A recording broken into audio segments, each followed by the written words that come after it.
video we're going to be working on bowing using the D major scale. Right, so let's just review our D major scale. We start open D, E, F sharp, G, A, B, C sharp, D. Right, we're going to keep using different variations of this as we work aspects of the bow. So let's just start with open strings. Let's set our bow hand carefully, use the left hand to stabilize.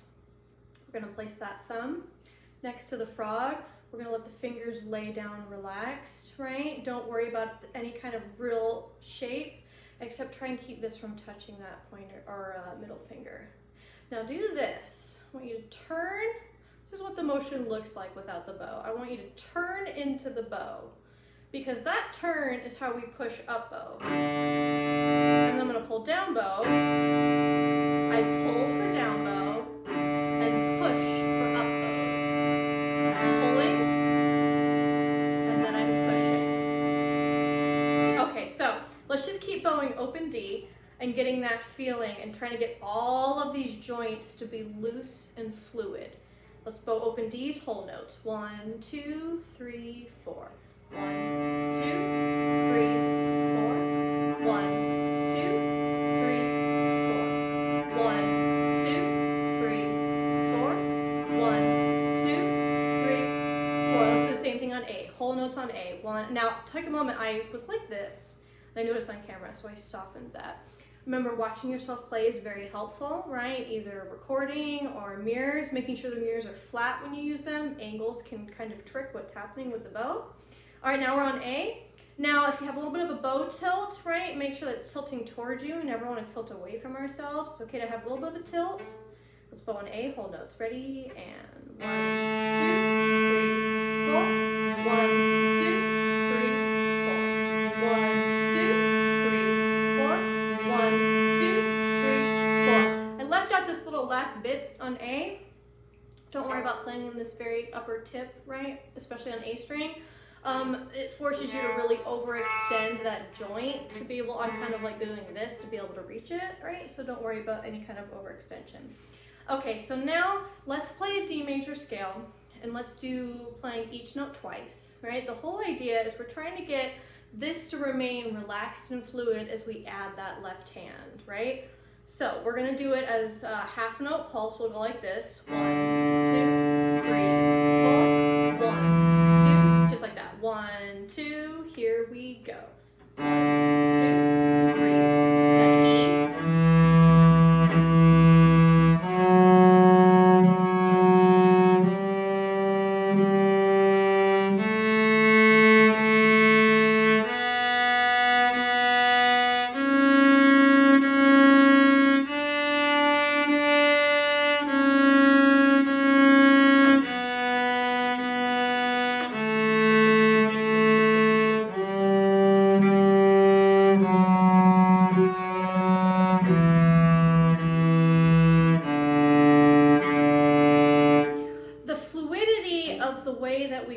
Versus down and that push versus pull is what's going to smooth out your tone. So if you're hearing scratchiness or any kind of fuzzy tone, it's usually two reasons that that's happening. You're ending up pulling crooked, right? Where this angle is either expanding or shrinking, and that's going to make you crooked. Here's an example.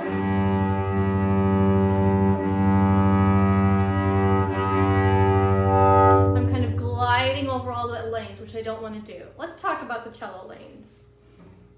This is lane 5. Go ahead and set your bow right by the bridge. This is not something you'll actually use. It's called ponticello. I've only ever played ponticello in orchestra for a sound effect. Doesn't sound good. Right, so there's our lane 5. Now let's move into lane 4, right? Exactly the width of the bow hair away from the bridge, right? This is lane 4. Go ahead and pull the bow. Very bright and almost have this like tin ringing of an overtone, right? This is something that we rarely play in as well. So now let's move to lane 3, which is that middle one, in the middle of the end of the fingerboard to the bridge, right? Lane 3 is where we want to be. So let's pull the bow on lane 3. Now let's go to lane 2, right? That's getting closer to the fingerboard. This is when we want to play softer and more quietly. We'd play in lane 2. Jumped right off. off there. And now lane 1 is going to be the one that's it's basically over the fingerboard.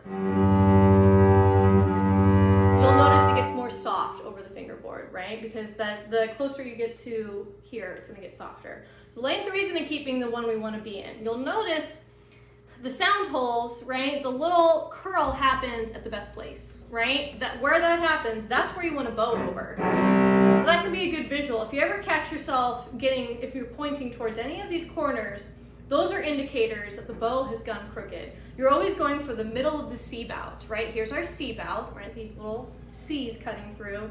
We want to always go for that middle spot. Okay, let's return to that D major scale. Let's play it as whole notes this time. So each note will only get played once, and this is an example. I'll do a little bit at the beginning. 1, 2, 3, 4. 1, 2, 3, 4. So we're going to go through the whole D scale, whole notes on each bundle. Take a moment. This is all about getting this bow hand to relax, right? Kind of do this. Let's do the push and pull. Pushing, pulling, pushing, pulling. Take a moment as you set it on D, right? Think about we're pulling with our forearm and we don't want to have any back motion. We don't want to expand or contract this angle. We just want to go side to side. Whole notes, D scale. 1, 2, 3, 4.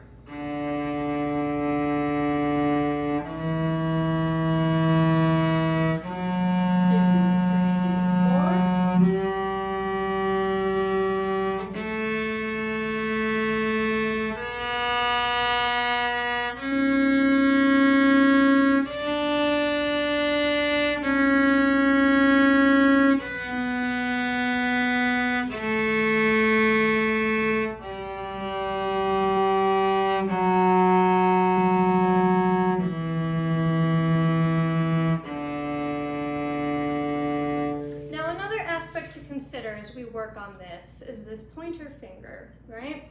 2 fingers play the biggest role in, well, thumb's not technically a finger. It's the thumb and the pointer finger. They do everything within the bow. These 3 fingers are just weights, right? So when I set that bow hand in, I'm always pushing down just a little bit, right? These just lay there. If they're doing anything weird, like getting tense or rigid, we're just gonna inhibit the bow hand from working the way we want it to. Now let's just switch to open strings. Let's play each string twice. Let's start on C, we're gonna go all the way up to A and back down, right?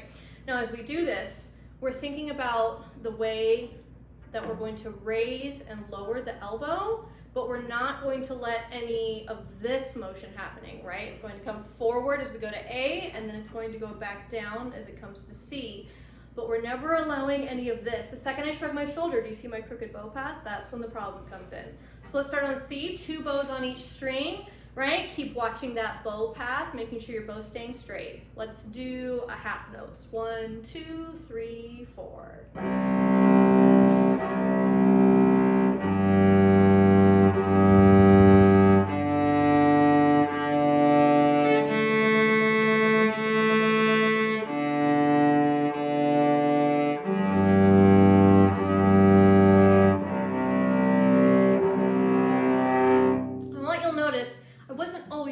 Exactly in lane 3. Sometimes I kind of waver a little bit between 3 and 2.